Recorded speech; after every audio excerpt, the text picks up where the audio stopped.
were very loud. And, I mean, I heard everything, even when I finally, because I initially got in the corner, was like in the corner, because I had pretty much knocked on the door to get Casey to come out, motioned her mom over, and got stuck in a corner for a few minutes with them yelling, like, right here. And I finally wiggled my way to go sit on the stairs, but, I mean, during my ride, I couldn't go too terribly far. Mm-hmm. And, you know, was fortunately / unfortunately able to hear all of what was happening, but it was a lot of just mother-daughter yelling at each other, you know, you're lying about me. She had told her mom that she was in Jacksonville that day, and she wasn't.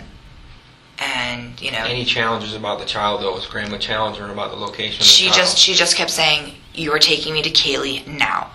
And Casey was like, she's fine, she's with the nanny.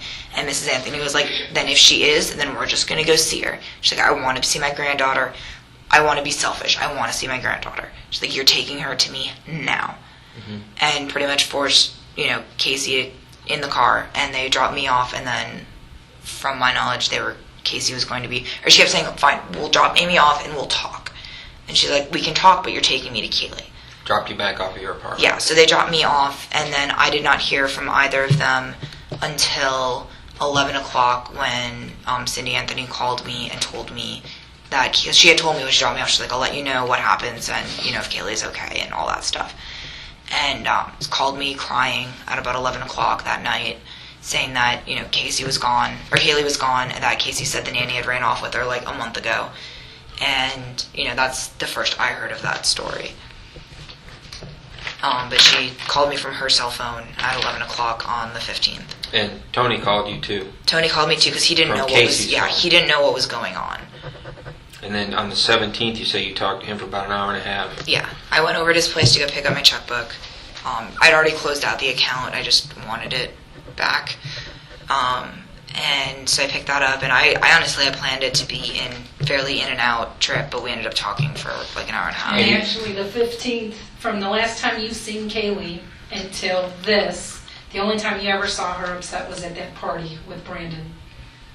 She was frustrated a lot and pissed off a lot, but especially about phone calls. Never crying. Like, never saw her cry other than that day. Depression, like, oh my gosh, what's happening in my life? Nope. No. Getting her nails done. Yeah. Getting a tattoo. The good life. Mm-hmm. Right. Going out every night. I mean, and granted, I mean, not that I'm defending her at all, but that's because she was staying with me, and that's what I was doing, and that's what the people, you know, around her were doing. Not that I'm defending her at all. I don't know what she was doing in that period where she fell off the face of the earth. I know she was, you know... Would that be normal behavior for you if your child was missing? Oh, God, I'm no. going to throw that out there. God, no. I'm getting at. No. I mean, if I'd known Caylee was missing, I wouldn't have been doing any of that stuff. Right. Anything in that hour and a half conversation on the 17th with Tony that we need to know about? He did, and he told me that he told you guys about a text message from her on Wednesday that said, if they never find her, guess who spends eternity in jail? Which I thought was a little weird. He told me that he did tell you guys about that text message, though. Guess who spends eternity in jail.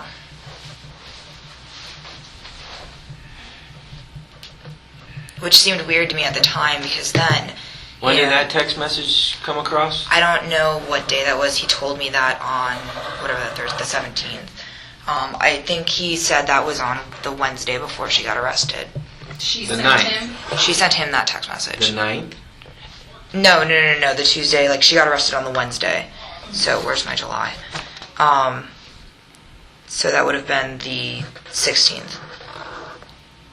He told you this? That's what he told me, yes. He didn't show me the text message, but he pulled it up on his phone and read it to me.